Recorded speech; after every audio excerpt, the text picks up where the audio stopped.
साथियों, बड़े निर्णय लेने के लिए, अपने लक्ष्यों की प्राप्ति के लिए जरूरी है कि देश का हित सर्वोपरि रखा जाए।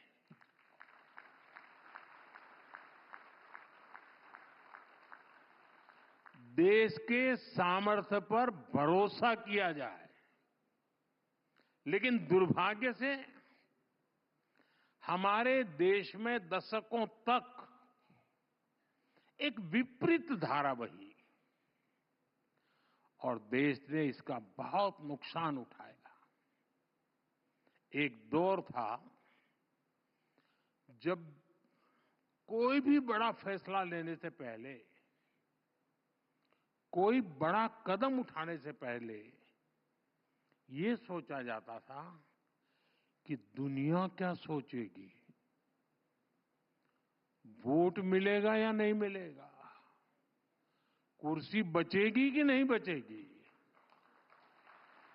कहीं वोट बैंक छिटकेगा तो नहीं।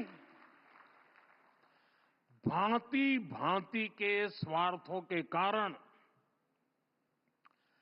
बड़े फैसले, बड़े रिफॉर्म्स टलते ही जा रहे थे।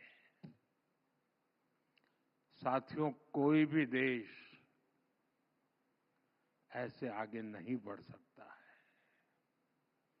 देश तो तब आगे बढ़ता है जब फैसलों की एकमात्र कसौटी हो नेशन फर्स्ट, राष्ट्र प्रथम।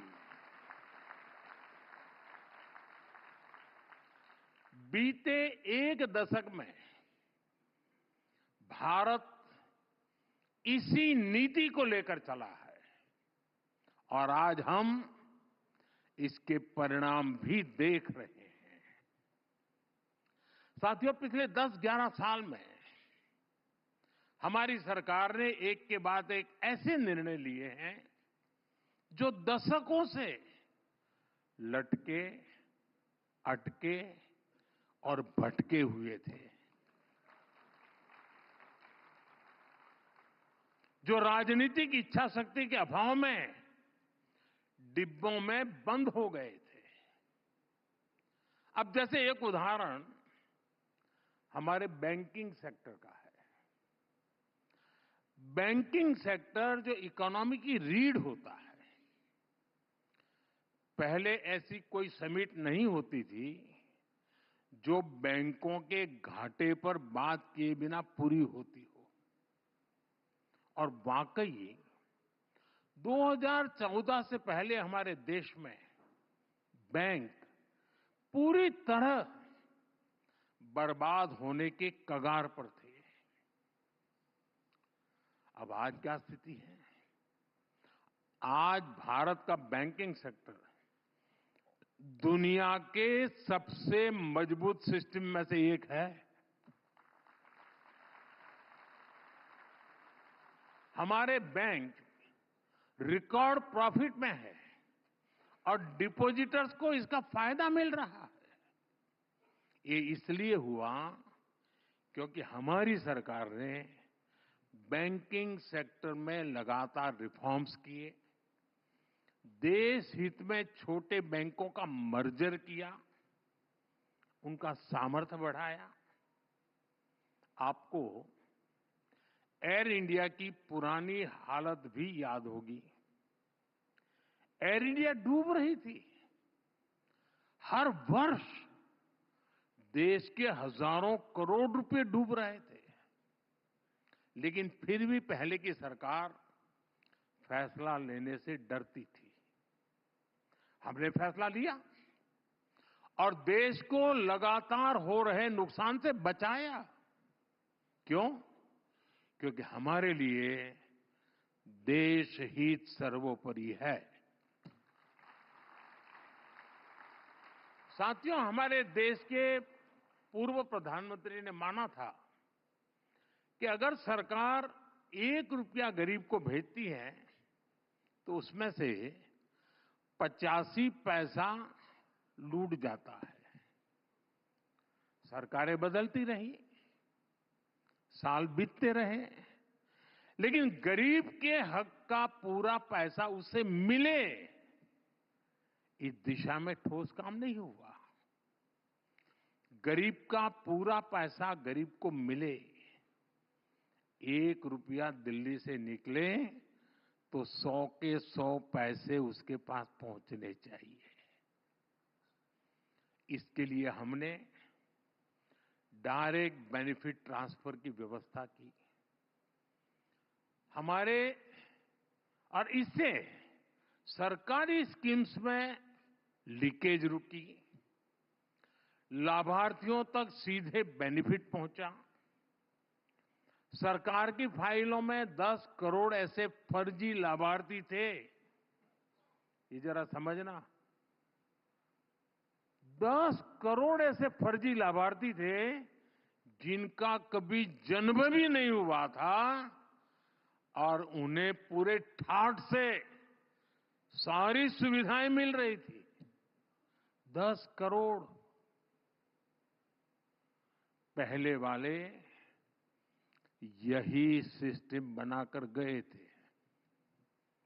हमारी सरकार ने इन 10 करोड़ फर्जी नामों को सिस्टम से हटाया और डीबीटी के माध्यम से सीधा पूरा का पूरा पैसा गरीबों के बैंक खातों में भेजा। इससे 3.5 लाख करोड़ रुपए से ज्यादा, 3.5 लाख करोड़ रुपए से ज्यादा गलत हाथों में जाने से बचा है।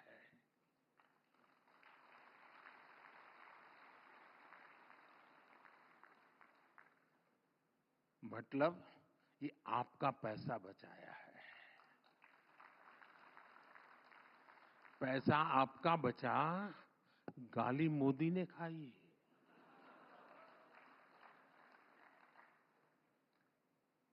साथियों, आप 1 रैंक 1 पेंशन का मामला ही देखिए। ये अनेक दशकों से लटका हुआ था। पहले ये तर्क देकर इसको ठुकराया जाता था कि इससे सरकारी खजाने पर बोझ पड़ेगा। हमारी सरकार ने देश की रक्षा के लिए जीवन खपाने वालों के हित को सर्वोपरि रखा। आज ओआरओपी से लाखों लाख सैनिक परिवारों का फायदा हो रहा है। अब तक हमारी सरकार ओआरओपी के 1.25 लाख करोड़ रुपए से ज्यादा पूर्व फौजियों को दे चुकी है। साथियों, देश में गरीब परिवारों को भी आरक्षण मिले, इसको लेकर भी दशकों तक सिर्फ बातें हुई। इसको लागू करने का निर्णय हमारी सरकार ने किया। लोकसभा और विधानसभा में महिलाओं को 33% आरक्षण के मामले में क्या क्या होता रहा, ये भी देश ने पूरी तरह देखा है। इसके पीछे भी कुछ लोगों का स्वार्थ था, लेकिन राष्ट्र हित में ये जरूरी था। इसलिए हमारी सरकार ने लोकसभा विधानसभा में विमेन रिजर्वेशन का कानून बनाकर नारी शक्ति को सशक्त किया। साथियों, अतीत में कितने ही ऐसे विषय रहे जिन पर चर्चा करने के लिए ही कोई तैयार नहीं था। डर था कि कहीं वोट बैंक नाराज हो जाए तो। अब जैसे ट्रिपल तलाक का मामला, इसे अनगिनत मुस्लिम बहनों का जीवन बर्बाद हुआ, लेकिन सत्ता में बैठे लोगों को इससे कोई फर्क नहीं पड़ता था।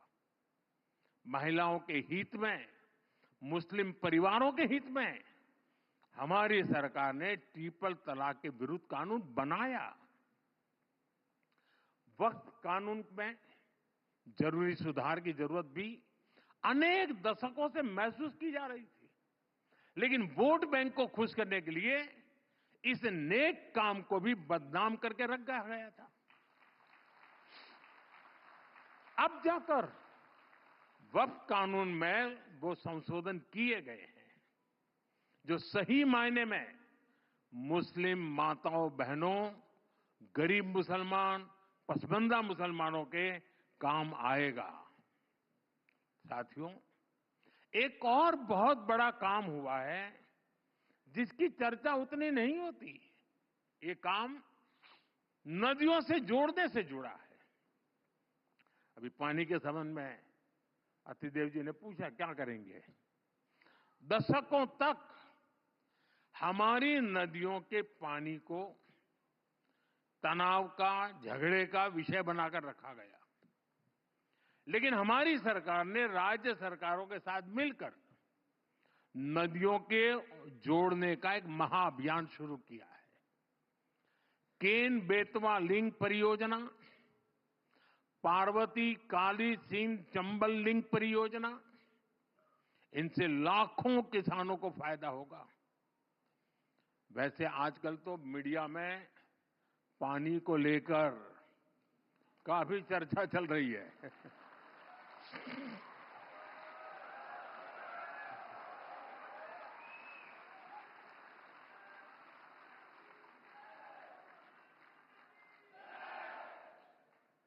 आप बहुत जल्दी समझ जाते हैं।